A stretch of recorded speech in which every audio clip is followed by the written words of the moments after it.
ایک چھوٹے سے گاؤں میں ایک ننھی سی لڑکی رہتی تھی جس کا نام زہرا تھا۔ زہرا ایک بہت خوش مزاج اور محنتی بچی تھی، لیکن اس کی زندگی میں ایک کمی تھی۔ اس کی والدہ کا انتقال کچھ سال پہلے ہو چکا تھا۔ زہرا اور اس کے والد علی ایک دوسرے کا سہارا بنے ہوئے تھے۔ علی ایک محنتی کسان تھا جو زمین پر کام کرتا تھا تاکہ اپنے بچوں کی پرورش کر سکے۔ زہرا کی ایک چھوٹی سی بہن بھی تھی، سارا، جو ابھی تھوڑی سی بچی تھی۔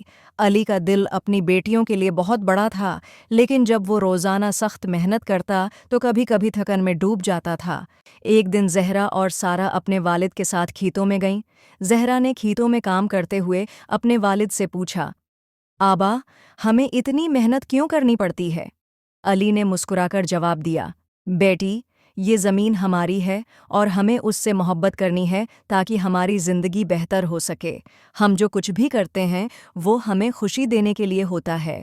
زہرا نے اپنے والد کی باتوں کو غور سے سنا اور اس کی آنکھوں میں چمک آ گئی۔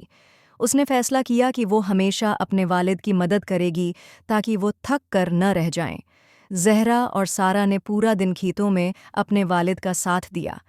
جب کام ختم ہوا، علی نے دونوں بیٹیوں کو گود میں اٹھایا اور کہا، تم دونوں کی محبت اور محنت نے میری زندگی آسان بنا دی ہے۔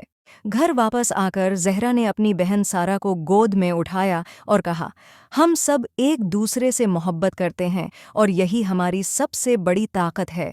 سارا نے مسکرا کر جواب دیا، ہمیشہ ایک دوسرے کا ساتھ دینا چاہیے، تبھی ہم خوش رہیں گے۔ یادگار لمحے جب زہرا نے اپنے والد کو خوش دیکھا، اس نے فیصلہ کیا کہ وہ اپنے والد کی محبت اور محنت کو ہمیشہ قدر کرے گی۔ ایک دن علی نے کہا، زہرا، تمہارے اندر وہ محبت اور ہمت ہے جو مجھے بہت پسند ہے۔ تم میری بیٹی نہیں، میری سب سے بڑی مددگار ہو۔ زہرا نے خوش ہو کر کہا، آبا، آپ کے ساتھ رہ کر مجھے سب کچھ سیکھنے کا موقع ملا ہے۔ ہم سب کی زندگی میں محبت اور خوشی کا ہونا سب سے زیادہ ضروری ہے۔ وہ دن تھا جب زہرا نے یہ سیکھا کہ زندگی کی سب سے بڑی خوشی محبت میں ہے۔ اس نے جانا کہ اگر ہم ایک دوسرے کا خیال رکھیں اور ایک دوسرے کے ساتھ محبت کریں تو سچی خوشی ملتی ہے۔ علی اور زہرا کے درمیان جو محبت تھی وہ دونوں کے دلوں میں ہمیشہ کے لیے زندہ رہ گئی۔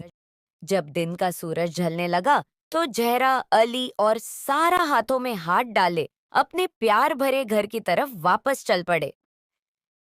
زہرا کے چہرے پر ایک ایسی مسکان تھی جو سکون، شکر گزاری اور سچی خوشی کی نشانی تھی۔ یہ کہانی ہمیں یاد دلاتی ہے کہ زندگی کی سب سے بڑی دولت ایک دوسرے سے محبت کرنا اور ساتھ نبھانا ہے۔ اگر آپ کو یہ کہانی پسند آئی ہو تو لائک اور سبسکرائب ضرور کریں اور اپنی محبتیں ہمیں بتائیں کہ آپ کو سب سے خوبصورت لمحہ کون سا لگا۔ ٹائم فور ٹونز آفیشل، کیونکہ یہاں ہر لمحہ ہے کہانی، ہر کہانی ہے محبت سے بھری۔